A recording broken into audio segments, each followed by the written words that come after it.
Now for the CSS part, we need to use the style.css file.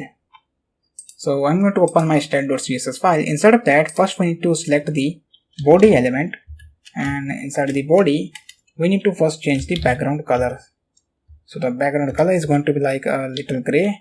So it's like hashtag F5 F5. Then you can see now we get the gray color.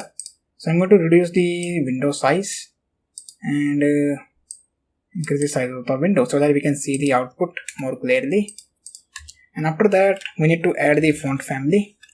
So the font family that I will be using here Arial, Helvetica, Sans Serif. So you can see now the font is changed. And also I'm going to specify the margin to 0, then padding to 0 as well. I control save it, then you can see now the padding and margin is actually changed. Then we need to specify the code for the container, which is the main container in which everything is wrapped. So first I'm going to specify the max width property to 400 pixel. And after that, I'm going to provide the margin property. So margin from top is going to be like 100 pixel. And from left and right, it is going to be auto. Then you can see the changes is reflected back to the container. Then we need to provide the text alignment property, which is center, so that everything will be center to the container. Then we need to provide the background color so that we can see the changes more clearly. You can see we have a nice white color to the container. And then we need to provide the padding. It is like padding 20 pixel, and after that we need to provide the border radius. So border radius is going to be 10 pixel. You can see now we need to add the box shadow property. So not a box, it's actually a box shadow property, that is this one. Then we need to provide 0 0, then 10 pixel. Actually here we need to also specify pixels. 10 pixel for the blurriness. Then I will be using here RGBA value. For red, like we have to use here a 0. Then for the green, we also need to specify the 0. And for the blue, we also need to specify 0. And for the alpha, it is going to be 0.2. You can see now we have this nice card-like structure, even if you can go with the 0.1. So that to get a more light version of the alpha. Okay, so that's marks the completion of the code for the container element. So next step is we need to start the coding for the H1 element. So this is our H1 element. So first we need to increase the font size to like 28 pixel, and then I will be providing the color, which is the lighter version of the black.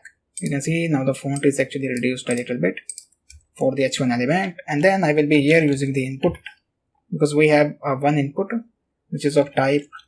We also need to specify here a type, and type is actually a text, because we are dealing with the both numbers and the text, or I can say that the word.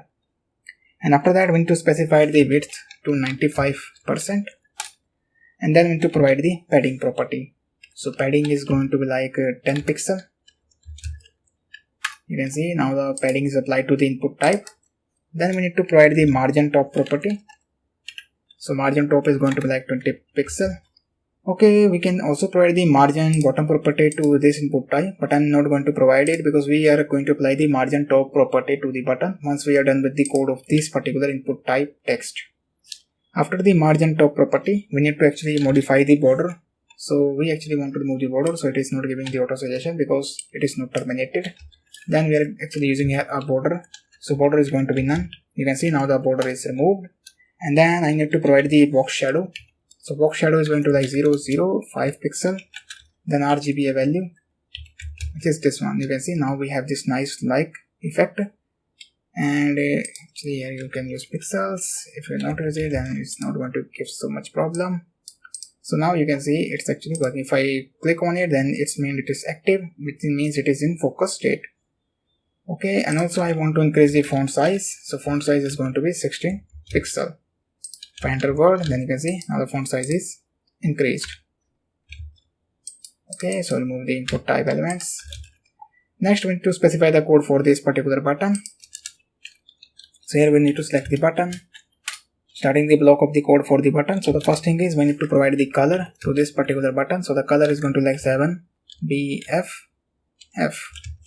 which is a blue color. And then we need to actually use the color. So the color is going to be like FF, which is for the white color. Then we need to provide the border. So border is actually going to be none. Then we need to use the padding property. So padding is going to be like 10 pixels from top and bottom. From left and right it is going to be 20 pixels. Then we need to provide the border radius. So border radius is going to be like 5 pixels. Then also we need to provide the margin top property. So margin top is going to be 20 pixels. You can see now the margin top is applied to the bottom. Similarly, we are going to provide the margin top property to this particular result element, so that we don't need to provide the margin bottom property to this particular button. Then we need to provide here a cursor property. Cursor property is going to be pointer. Okay, and then we need to provide here a font size. So font size we are going to use a 16 pixel. And after that I am going to use here a transition property. Transition we are going to apply to the background color. So I am going to copy this background color here and paste it and remove this one, and here I will be using the 0.3s, which is ease in. Okay, so this will be the transition we were going to use. Then we need to provide the hover state. So copy the code for the button, closing the block, then hover of the button. Instead of that we want to change the background color. So background color is like a 0056b3. So this will be the color that is used for the hover effect for the button. You can see now the hover effect is actually applied to the button. Now the last element that we need to provide the style is actually this particular result element. So coming back to the here, we are going to use the result because we have specified the ID to this result element. That is the reason I have used here a hash character. So the first thing is we need to apply the margin top property, which is going to be 20 pixels. Then we need to increase the font size. Font size is going to be 18 pixel, and after that we need to provide the font weight. So the font weight we need to provide the bold. So you can see now the font is increased and also the margin top property is applied. Then we want to create the animation. So for that we need to here use the keyframes identifier. So identifier is going to like fade in. Alright, and then we need to provide the set, and also there is a one more thing we need to do here, like a dot fade in, and then we need to specify the start the block of the code for this particular one. So it is going to be like animation, that is this one, animation property, and it is like fade in 0.5s, and then here we need to use the ease in out. So this will be the animation, and then we need to provide the keyframes. So first, which is a 0%, starting the block, and then we also need to provide the 100%, starting the block of the code, not a 5, actually it is a percentage symbol. Instead of that, first we need to change the opacity. So opacity is going to be 0, and here we need to use the transform. So transform and translate to y, it is going to be 20 pixel. Similarly, we need to actually copy these properties, and here we need to change the opacity to 1, and also the translate y is going to be 0. Alright, if I control save it, and if I refresh, then you can see nothing has actually changed because this value will be updated on the basis of the JavaScript conditions. Alright, so that marks the completion of the code for the CSS part for this particular project, which is a palindrome checker application. So our next step is to start with the JavaScript part for this particular project. Now it's time to start with the JavaScript part for this particular project. So for that we need to use the script.js file. Now instead of this particular one, first we need to get the IDs of this particular element, which is this palindrome input element, and then when click of the particular check button, we want to display the result. So first we need to get the ID of this particular button. Alright, so for that we need to here start the coding inside the script.js. So I'm going to here type the document.getElement by ID, and instead of that first we need to specify the ID, which is our check btn. So if I come back here, and this is ID, so I'm going to copy this ID and pasting it here, and after that I'm going to add the event listener. So add event listener. Instead of that we are going to listen to the click event. So the click event, and then we need to pass here a callback, which is the palindrome. You can name it whatever you want, palindrome checker. Okay, so this will be the callback. So I'm going to click on here view and come back to word wrap, so that the code will be inside the one viewport of this particular Visual Studio Code window. Okay, after that, once we get the ID and also set the listener, then we need to create this particular function, which is the palindrome function, palindrome checker function. Okay, so this function is actually responsible for the checking of the palindrome, but inside of that function, we also need to actually use another function, which is like this one. So we need to create another function is palindrome. So this function is used actually to check whether the entered string is palindrome or not. So for that, we need to pass here a string. So it is going to accept one parameter, which is str. In short, I'm going to name it as, you can even name it whatever you want, like a word, but it should be meaningful because we are going to pass the text, means we are going to pass the text to this particular function. So this function will be called inside this particular palindrome checker. So that is the reason this is going to accept one parameter. Now according to this particular value, whatever value we will get, this value will be passed to this particular function. The value of this input type will be passed to this particular is palindrome function.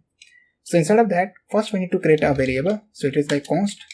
It is actually a clean str. Now why it means clean str? First I'm going to type the code, then I will be explaining you the.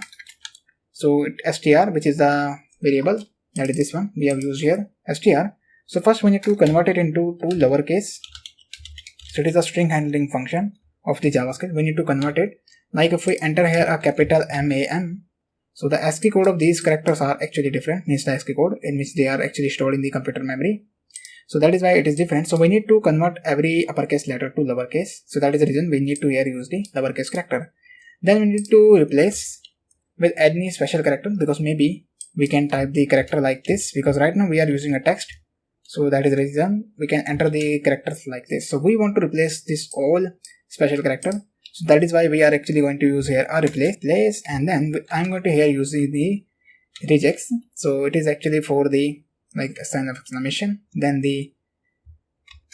these square brackets. So here we need to actually replace the characters, whatever the, so where is the exponential symbol, like this one, and then we need to use A to Z, and after that we need to also provide the 0 to 9.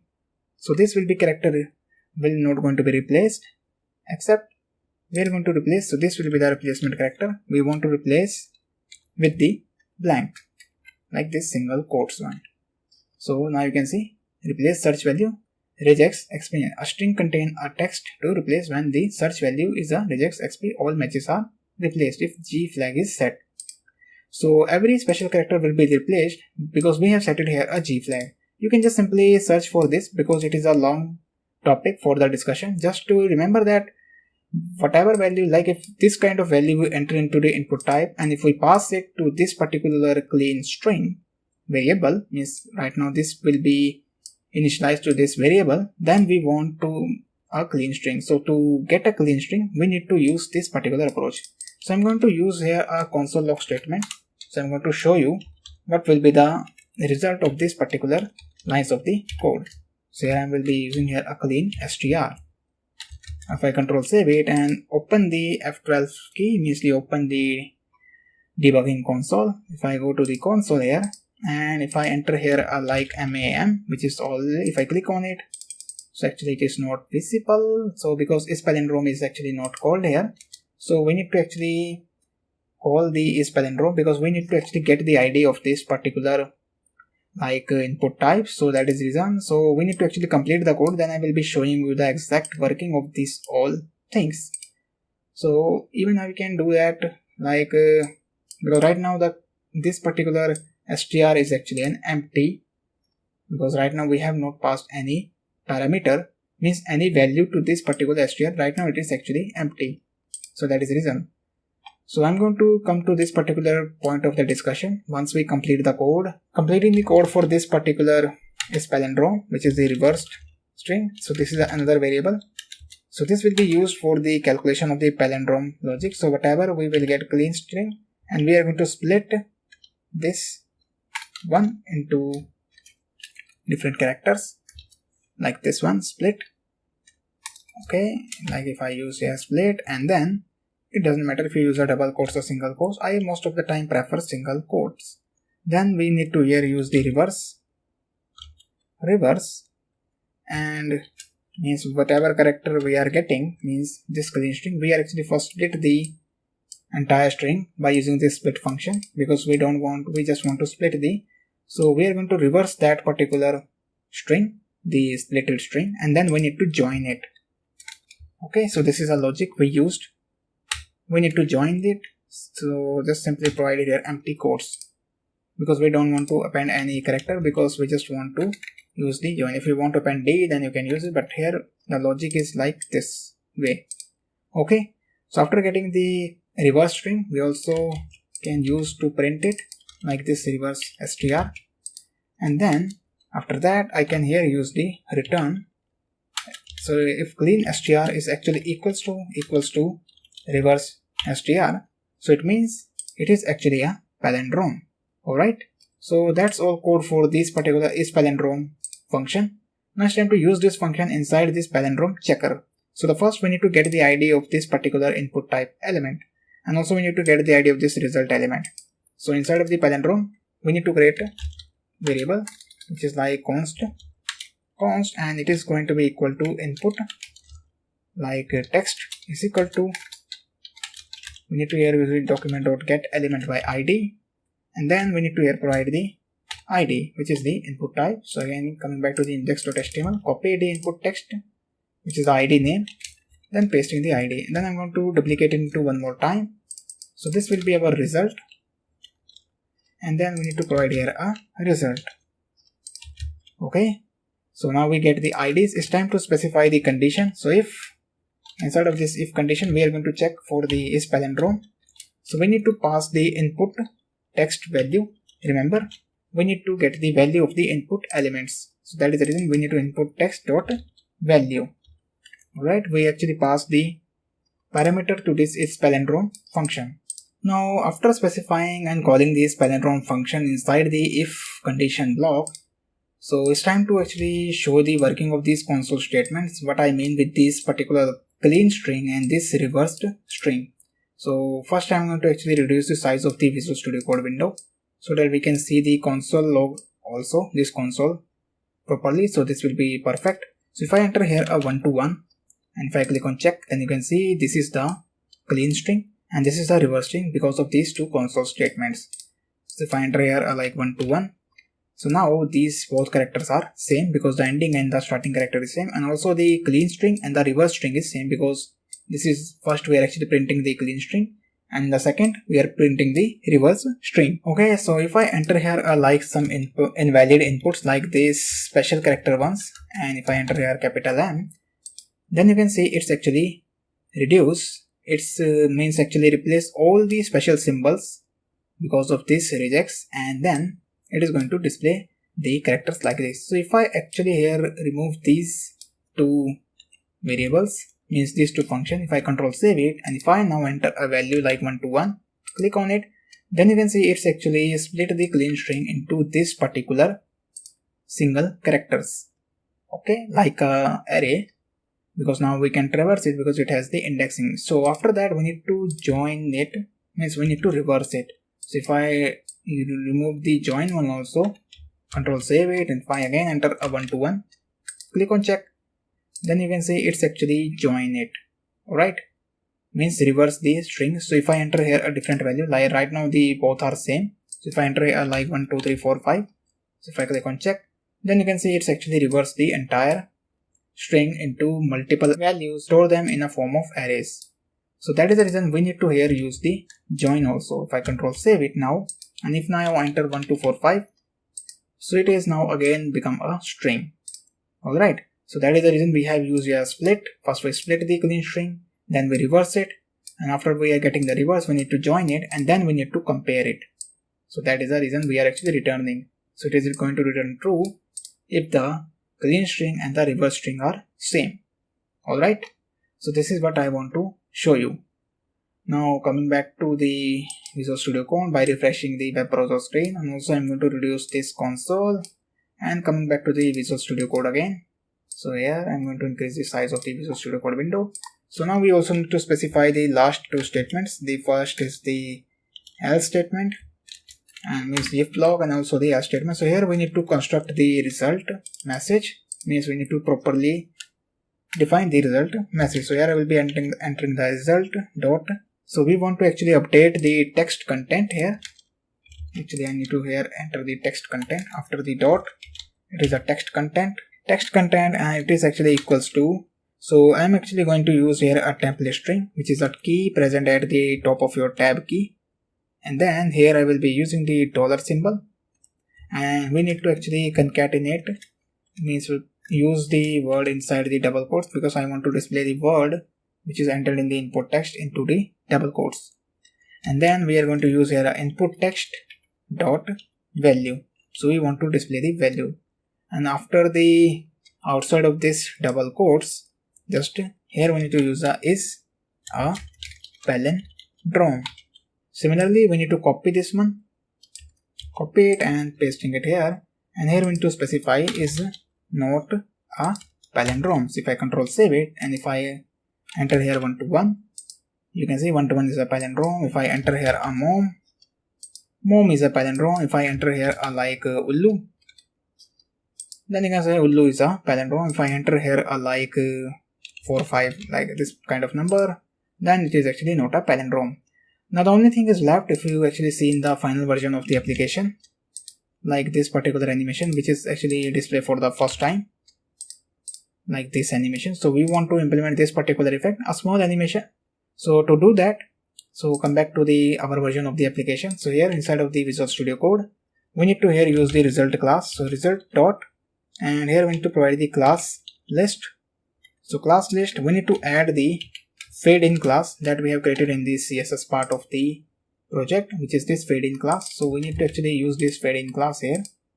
So just simply pass this fade in class, and then we need to actually use the input value, because we also need to actually, after the end of the check of the variable, if I actually here use 1 to 1, so I actually refresh the page. If I enter a 4 5, click on it, then you can see the input type becomes empty. So to implement that feature, we need to use this particular line of code, which is input text dot value. We need to set it to empty string.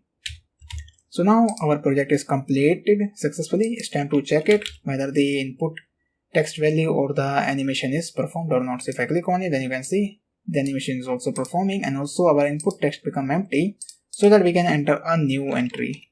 Alright, so 888 is a palindrome. So it is, if I enter like this one, so it is not a palindrome. Okay, so our palindrome application is working fine. So that marks the completion of the lecture for this particular palindrome. So if you like this module, then please leave a review, because your review definitely going to help me to reach more students. So thank you for watching, and I will see you in the next lecture. Thank you very much.